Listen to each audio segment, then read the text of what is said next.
जयराम महतो को गिरफ्तार कौन किया? वर्तमान सरकार, वर्तमान जिला प्रशासन ने किया है। आप मथुरा दादा का नाम ले रहे हैं, लेकिन जयराम दादा का आप नाम लेने से बच क्यों रहे हैं? जिनका गिनती पहाड़ा है ही नहीं, जो कहीं है ही नहीं, तो उनका हमको नाम क्या लेना है? आजसू पार्टी विकास की है, चंद्र प्रकाश चौधरी जी विकास किए हैं, तो जयराम महतो नामांकन करने आए थे 1 मई को। उसी दिन 2022 का जो है विधानसभा घेराव का मामला था, न नोटिस दिया गया उनको गिरफ्तार करने के लिए पुलिस आ। आप लोग पे आरोप लग रहा है कि भाजपा प्लस आजसू मिल के ये कांड करवा रहा है। अगर पिछड़ों के आवाज को कोई बुलंद किया है, पिछड़ों के हक अधिकार के लिए कोई लड़ाई लड़ा है, तो वो चंद्र प्रकाश चौधरी जी है।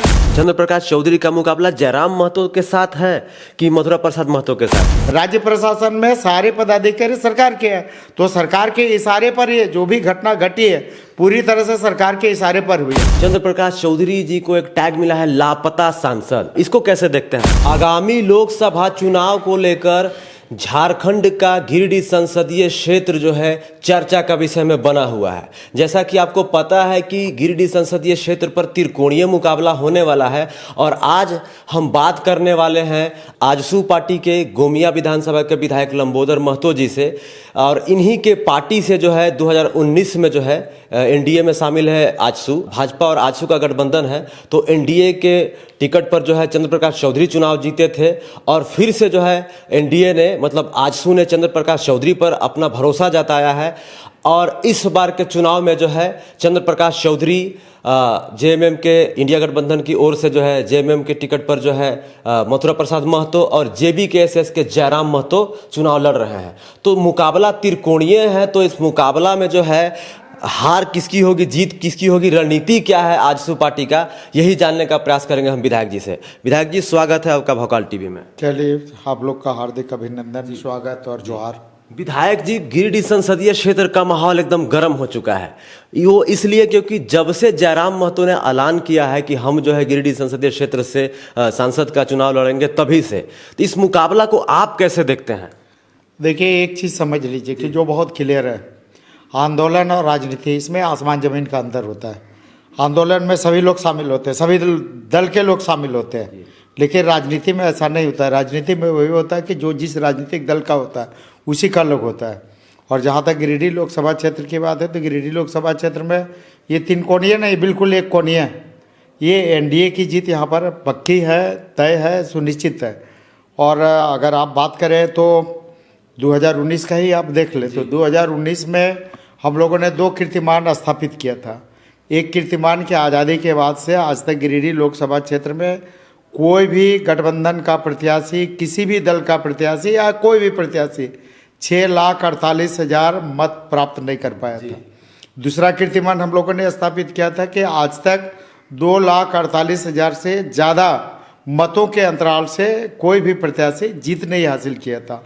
तो 2024 में निश्चित रूप से हम लोगों का यही प्रयास है कि 2024 में अपना ही जो बनाया हुआ दोनों कीर्तिमान है, वो दोनों कीर्तिमान को ध्वस्त करेंगे और नया कीर्तिमान स्थापित करेंगे। तो निश्चित रूप से इस बार हम लोग का कि जो 6.5 लाख का 6,48,000 का जो डाटा है, उसको हम लोग ज़्यादा से ज़्यादा निश्चित रूप से उसको ब्रेक करेंगे और उससे ज़्यादा मत आएगा। और जो अंतराल था वो अंतराल भी हम लोगों का ज़्यादा होगा। विधायक जी, मत कैसे ज़्यादा आएगा? हम लोग ग्राउंड पे जा रहे हैं और अलग अलग खबरें देख रहे हैं, अखबार पढ़ रहे हैं, तो लोग यही कह रहे हैं कि चंद्र प्रकाश चौधरी जी को एक टैग मिला है लापता सांसद, इसको कैसे देखते हैं आप? देखिए, ये जो भी आरोप लगाते हैं, समाज राजनीति में क्या है ना, 2 तरह के लोग होते हैं, कुछ सपोर्टर होता है और कुछ विरोधी लोग होते हैं। जो विरोधी लोग हैं, ऐसे लोग ये बेतुकी आरोप लगाते हैं, जबकि ऐसा बात नहीं है। सांसद चंद्र प्रकाश चौधरी कोविड पीरियड में भी लोगों के बीच में उपस्थित होकर लोगों को सहयोग करने का काम किया, और उसके साथ हम लोग तो हवा में बात नहीं करते हैं, हम लोग तथ्य और डाटा के साथ बात करते हैं। अभी चंद्र प्रकाश चौधरी जी ने अपने विगत 5 वर्षों का जो कार्यकाल रहा है, उस 5 साल के कार्यकाल में इन्होंने अपने संसदीय लोक क्षेत्र में विकास के कितने काम किए, हमने तो डाटा पीडीएफ भी जारी किया? निश्चित, हमने वीडियो ही जारी नहीं किया, हम लोगों ने एक दस्तावेज दिया है, पीडीएफ उसमें जारी है। बिल्कुल, हम लोगों ने एक दिया है कि विगत 5 वर्षों में हम लोगों ने कौन सा काम किया। और अगर उसमें आप देखेंगे तो कई महत्वपूर्ण काम हम लोग गिना सकते हैं। आज डुमरी में आप देखिए केंद्रीय विद्यालय की स्वीकृति हुई है। आज हम लोगों ने अब आप पूरे गिरिडीह लोकसभा क्षेत्र में आप रेलवे में जितना काम हुआ, हम पूरे का, अगर हम अपना ही विधानसभा क्षेत्र का बात करें तो आज़ादी के 75 वर्षों तक आज तक गोमिया में आरओबी का न तो स्वीकृति हुआ था, हम लोगों ने आरओबी का स्वीकृति करा के उसका भी काम चालू करा दिया। अभी एक विधानसभा क्षेत्र में, सिर्फ अपने विधानसभा क्षेत्र की बात करते हैं, 4 आरओबी अंडरपास बना। एक आरओबी हम लोगों ने किया है, 4 अंडरपास बना है, जिसका माननीय प्रधानमंत्री मोदी जी ने उद्घाटन किया है। तो ये खाली हम अपने विधानसभा का बात कर रहे हैं। और इसके साथ अगर आप बात करें अभी, तो पूरी तरह से भारत सरकार का अगर हम बात करें तो माननीय प्रधानमंत्री जी, नितिन गडकरी जी जो एनएचआई मंत्री है, उनकी अगर हम लोग बात करें तो आप देखेंगे कि सिर्फ मेरे विधानसभा क्षेत्र की हम बात करते हैं, हम तो पूरे लोकसभा क्षेत्र की बात करेंगे। और पूरे लोकसभा क्षेत्र में जितना काम एनएचआई से मोदी जी और गडकरी जी ने किया है, वो एक इतिहास बना है। आप देखें कि भारतमाला परियोजना, 6 लेन बनारस कलकत्ता, जो पूरे विधानसभा क्षेत्र और लोकसभा क्षेत्र के लिए दिशा दशा बदलेगा, विकास का एक नया इतिहास लिखेगा। इस सड़क के बन जाने से 3 घंटे में बनारस, 3 घंटे में कलकत्ता जा क्या है ना कि विकास तो नेशनल लेवल पे हो रहा है, आप कह रहे हैं, लेकिन एक मिनट जी, गिरिडीह संसदीय क्षेत्र के लोगों का कहना है, यहाँ के मतदाताओं का कहना है, यहाँ के युवाओं का कहना है कि माननीय सांसद महोदय ने पलायन रोकने के लिए इन्होंने क्या किया है, विस्थापन की नीति के लिए इन्होंने क्या किया है। देखिए, एक चीज आपको जानकारी होगा कि विस्थापन के लिए जितना चंद्र प्रकाश चौधरी जी ने किया है, शायद किसी ने नहीं किया। यह आज़ादी, आप देखिए कोल बियरिंग एक्ट बना हुआ, ये 75 साल से ज़्यादा हो गया, आज तक किसी का ध्यान नहीं गया था, आज तक ट्रिब्यूनल का गठन नहीं किया था। चंद्र प्रकाश चौधरी जी ने सड़क से सदन तक आंदोलन किया, न्यायालय तक गए, और उच्च स्तरीय कई बैठकें हुई, ये कोल मंत्रालय तक में गया, और आज ट्रिब्यूनल गठन का रास्ता साफ हो गया। सरकार ने अधिसूचना को जारी किया। तो अब डिस्ट्रिक्ट जज के लेवल के यहाँ पर हर जिले में जो है ट्रिब्यूनल के लिए डिस्ट्रिक्ट जज काम करेंगे। तो विस्थापन, नियोजन, पुनर्वास, इन सारी चीज़ों के लिए जो अभूतपूर्व ऐतिहासिक काम चंद्र प्रकाश चौधरी जी ने किया, शायद किसी ने नहीं किया। जहाँ तक बात है पलायन की बात है, जहाँ तक रोजगार की बात है, तो ये जानकारी होना चाहिए लोगों को कि सरकार हमारी नहीं है, हम विपक्ष में हैं। आजू पार्टी विपक्ष में, चंद्र प्रकाश चौधरी जी विपक्ष में है, एनडीए विपक्ष में। यहाँ तो सरकार इंडिया गठबंधन की है। ये नैतिक जिम्मेवारी राज्य सरकार की बनती है कि किस तरह से पलायन रोकें, किस तरह से लोगों को रोजगार दें, किस तरह से रोजगार सृजन करें। तो अगर हम देखें तो ओवरऑल इन सारे मामलों में राज्य सरकार पूरी तरह से फेल हुई है। तो राज्य सरकार की असफलता का टिकरा चंद्र प्रकाश चौधरी जी पर फोड़ना या आजसू पार्टी पर फोड़ना, एनडीए पर फोड़ना, ये कहीं से युक्ति संगत नहीं है। जहाँ तक बात है तो हम तो एक एक काम गिना सकते हैं कि ये मेरे सामने आपके पास 2019 से 24 तक हम लोगों ने क्या काम किया, जो सांसद महोदय काम किया वो सब इसमें जिक्र है इसका। इसमें पूरे, चाहे वो डीएमएफटी का हो, ये एससीए का हो, पीएमजीएसवाई का हो, आरसीपीएलडब्ल्यू का, जितनी भी भारत सरकार के द्वारा काम किए गए, सारे 5 साल में चंद्र प्रकाश चौधरी जी के द्वारा किए गए सारे विकास कामों का इसमें लिखा झुका है। सर एक मिनट रुकना चाहेंगे, हम लोगों को दिखा रहे कि हमने क्या किया। इसको हम दिखाएंगे।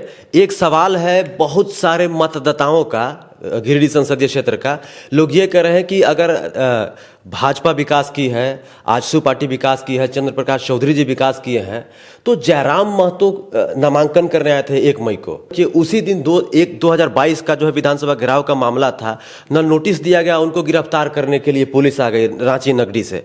तो आप लोग पे आरोप लग रहा है कि भाजपा प्लस आजसू मिल के ये कांड करवा रही है, इस पे क्या कहना चाहिए? लोगों का ऐसा कहना है। देखिए, ये आरोप बिल्कुल निराधार है, तथ्य से परे है।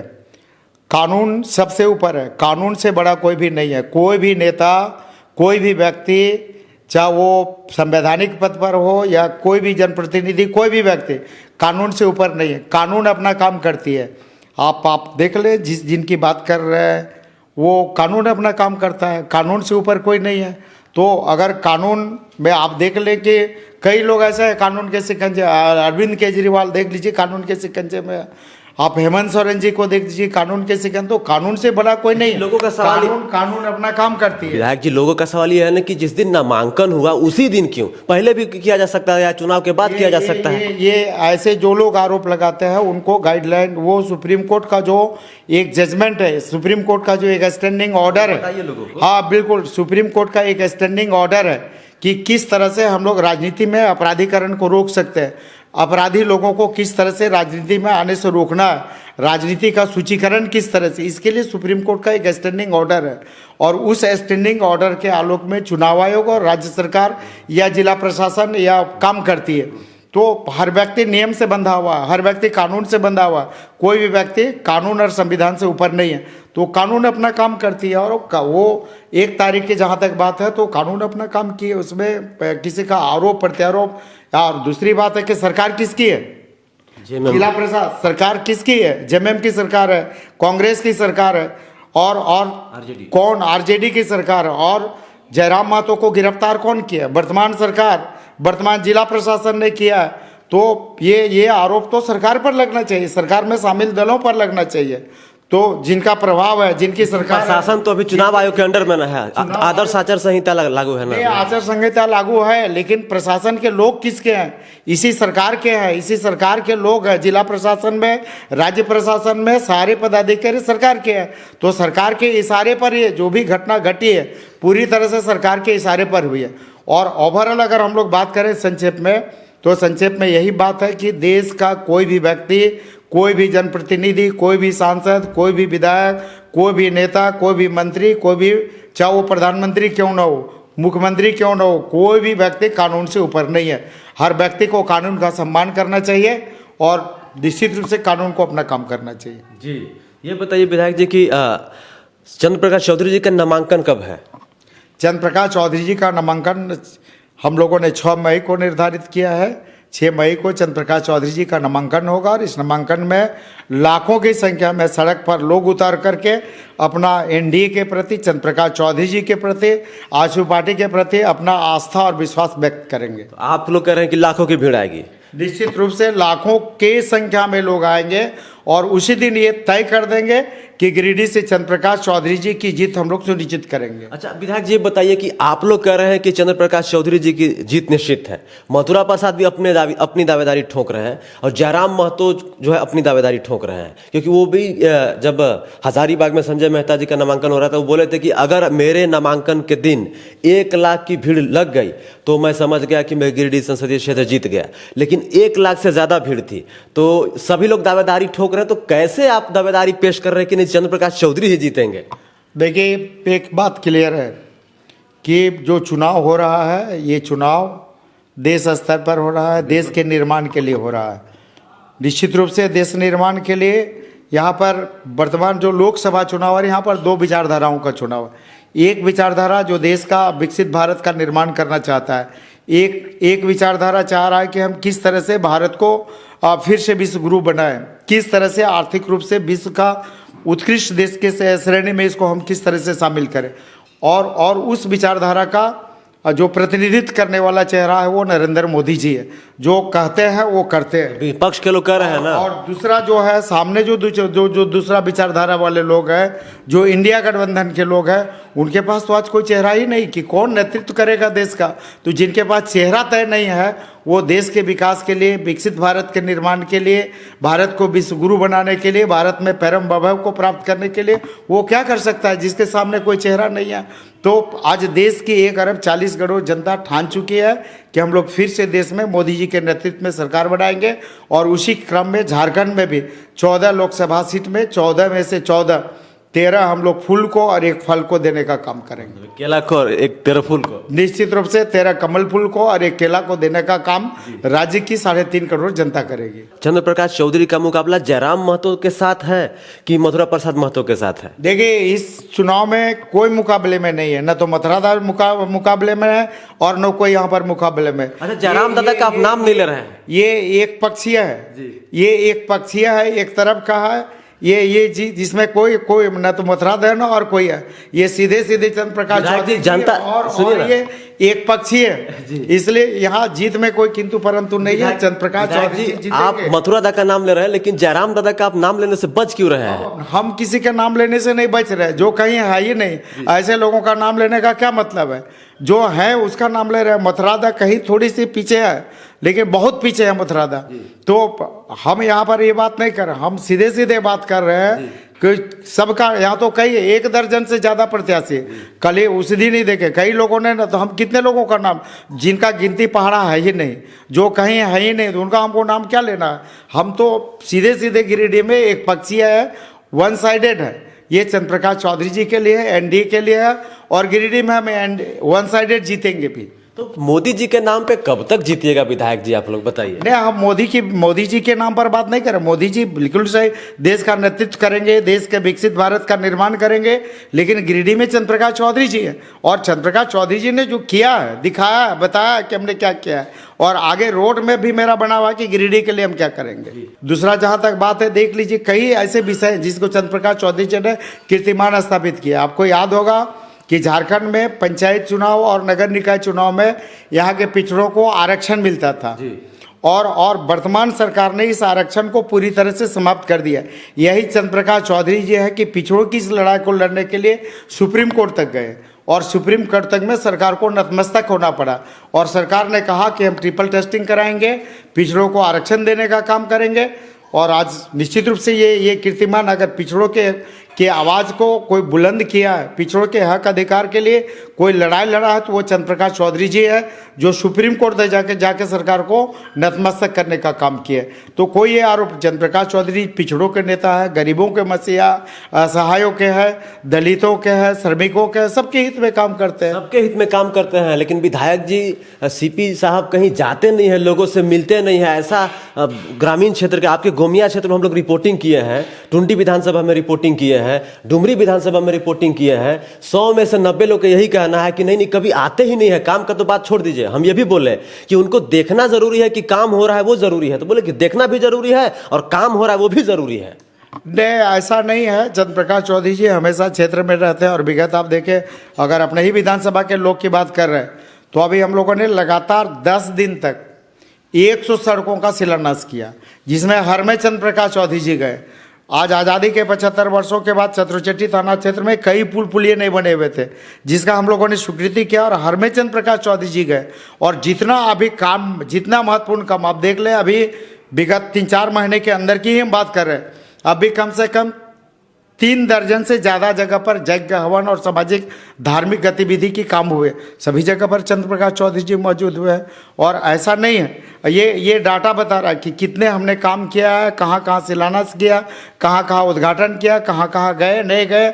और ये बात सच है कि हर व्यक्ति के घर में जाना, हर गाँव में जाना एक MP के लिए संभव नहीं है। 6 विधानसभा है, तो 6 विधानसभा में एक विधायक के लिए, ये एक मुखिया के लिए भी संभव नहीं था कि हर जगह पर जाए, हर लोगों के घर में जाए। सांसद के लिए तो बिल्कुल ही असंभव सा काम है, लेकिन इसके बावजूद भी चंद्रप्रकाश चौधरी जी लोगों के बीच में गए हैं, क्षेत्र में गए हैं, योजनाओं को जमीन पर उतारे हैं, शिलान्यास किए, उद्घाटन किए, और कई बड़े बड़े सामाजिक कार्यों में, चाहे हम यज्ञ की बात करें या अन्य महत्वपूर्ण कार्यों में है, तो सब में चंद्रप्रकाश चौधरी जी गए।